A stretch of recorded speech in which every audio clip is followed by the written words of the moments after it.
Welcome back to Countdown to College. I'm your host, Beth Pickett. Our guest for this next segment is Marty O'Connell, Executive Director of Colleges That Change Lives, a nonprofit corporation that grew out of a book by that name, written by former New York Times education editor Lauren Pope in 1996 and revised in 2000 and 2006.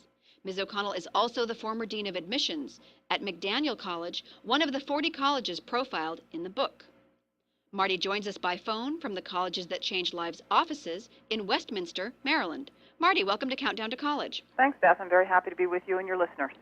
Tell me a little bit about this book, Colleges That Change Lives. This is a book that some families say is not only changing their life, but saving their lives, saving their marriages sometimes is what we hear from the parents. It's a book that is meant to help students understand how many options are out there for them, and that the best way to go about finding a college is to start with who you are and why you are going, rather than worrying that some ranking list out there is the only way to choose a college. Well, I think a lot of families do start with, okay, our student is ready to apply to college. Everyone's heard of the different colleges in the Ivy League. People turn to U.S. News and World Report. But what this book is saying is that that's not necessarily the best way to go. Absolutely. What you're talking about often translates as the, oh no, if I've never heard of it, it can't be any good syndrome. And what happens is families that should have many options available to them limit those choices because of the fact that they certainly haven't heard of one of the many 4,000 colleges and universities that are out there. What the book tries to do is to get them to start thinking about what type of education they want, who they are, what kind of learner they are, which kind of community will be the best community for them to get involved and be excited about their learning, and then to start to make a list after that. Is it hard to convince parents to think about spending the kind of money that private colleges cost nowadays for a college that when they first start out in this process, they may never have heard of? Absolutely, that's very true. Part of it is just that they've never heard of it and they're worried about the return on their tuition dollars. And the other part certainly is just a personal one where they don't want to have to be faced with someone saying to them at a party or at work, so where is your child going to school? And to announce the name of the college and have one say, what? I've never heard of that. They're embarrassed and they don't know what to respond, even when their children are very happy with their choices. So what we try to do is to talk to them about why they should be very excited and be able to educate other people to say, you are really missing out if you haven't looked at this group of colleges and found out what might be available for your son or daughter, and try to turn that answer around to people.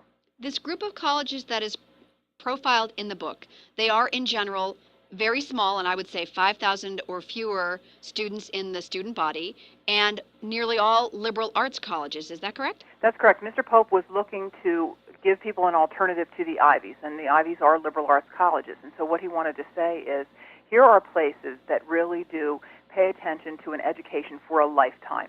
So not specifically job training and career orientation or choosing a major thinking this is what I want to be when I grow up, when we know how often students change their minds, not only about their majors, but how often adults change their minds about their careers, and that we no longer will be in the same career for a lifetime. So the liberal arts education is meant to give students a sound educational background where they will be able to then make choices throughout their lifetime.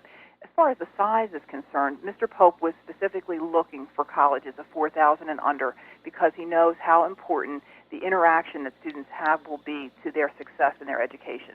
When you start to get much larger than that, it's very difficult for students to be known individually, to have class sizes of 30 or fewer, where they can get to know 5 and 10 professors in a year, and over their 4 years' time, we'll have people that can write about them for recommendations for jobs, for graduate, and for professional school. And a lot of the students that attend these smaller, less well-known schools do have some phenomenal acceptance rates at medical school, dental school, veterinary school.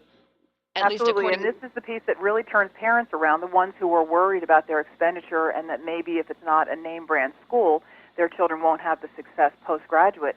Come to find out that because of what they're able to do early on, starting with their first semester at these schools, and then continue throughout to get internships, to have opportunities that usually are limited to graduate students at the bigger schools and the name brand schools, these students are ready to hit the ground running, and whether that's getting into the medical school, dental school, law school of their choice, or to have their choice of careers when they graduate. It all has to do with those experiences that they've been able to access all during their 4 years at these kinds of colleges. When we talk about best fit of a college, Tell us about that concept, because I think that's a relatively new concept for a lot of parents who may have applied to and gone to school 20 or 30 years ago. And it was more, in some cases, either about what is the local college or what are the big name colleges. Now everybody seems to be talking about this concept called FIT. That's true. What we try to get away from is to have students, instead of saying, I've heard of these colleges, and since I've heard of them, they must be good for everyone.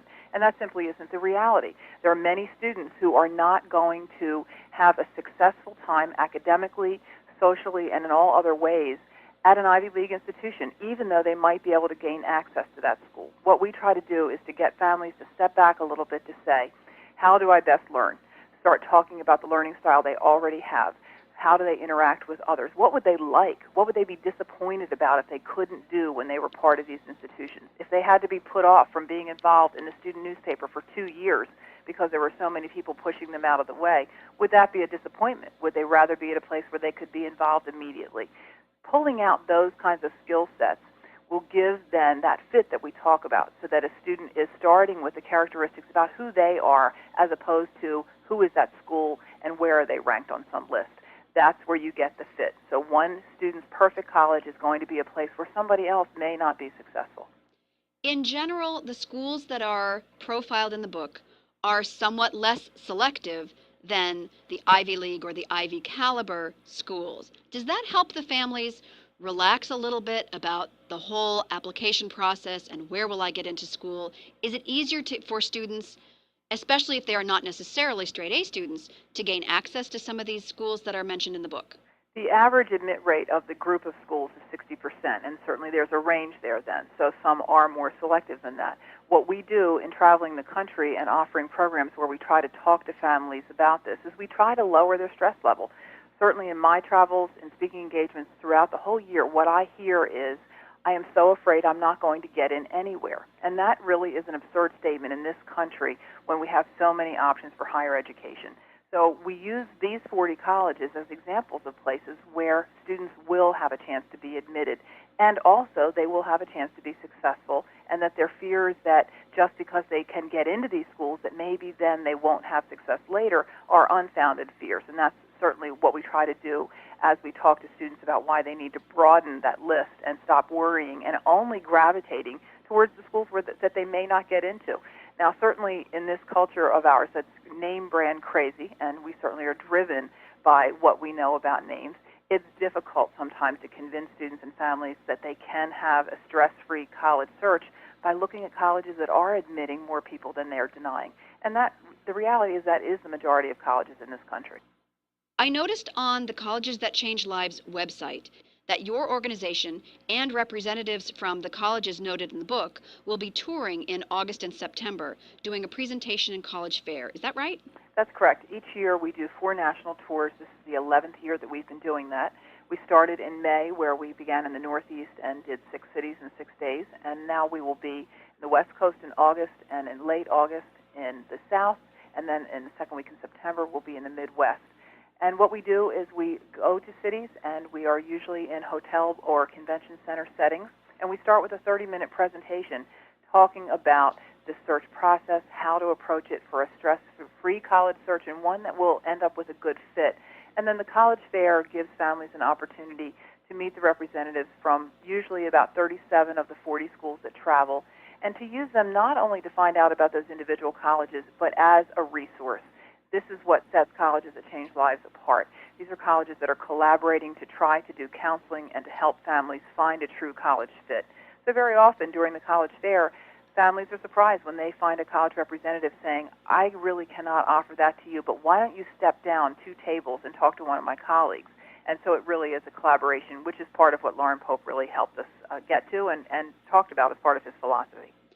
I feel like we're missing a kernel of something that is evident in the book, and that is that these are colleges that do change students' lives far more significantly, or so the book says, than some of the more well-known schools. Can you talk a little bit about how they're changing those lives to make those students be able to compete with some of the students who may be graduating from the more selective or better-known schools? What Lauren Pope wanted to talk about was that the mentorship that goes on with faculty members at these institutions and the fact that these faculty were hired to teach undergraduate students. And very often at name brand universities, either because of size or because faculty are distracted by their research that they are also hired to do, students don't have a chance to interact with them as undergraduates the way they do at colleges like the 40 in the book. And so the opportunity to have your life changed, and Lauren didn't pick that title out in advance. As he traveled around meeting everyone at these colleges over and over again, he heard students say, I didn't expect to have my life changed by this interaction with the faculty that care and with fellow students. And also that alumni will tell you that they're connected to these colleges for their lifetime, not just for 4 years. So this is the life-changing piece that happens, and it's due to that familial setting, a sense of community, that everyone is involved in the enterprise of learning and teaching and the importance of it. Marty O'Connell, Executive Director of Colleges That Change Lives, Inc. Thank you for your time to speak with us today on Countdown to College. Thanks, and if individuals want more information about our programs, they can go to www.ctcl.com for more information. And of course, as always, I'll have a link to that website from the resource section of this show's website at www.bethpickett.com. We'll be right back after this break. Thanks, Beth.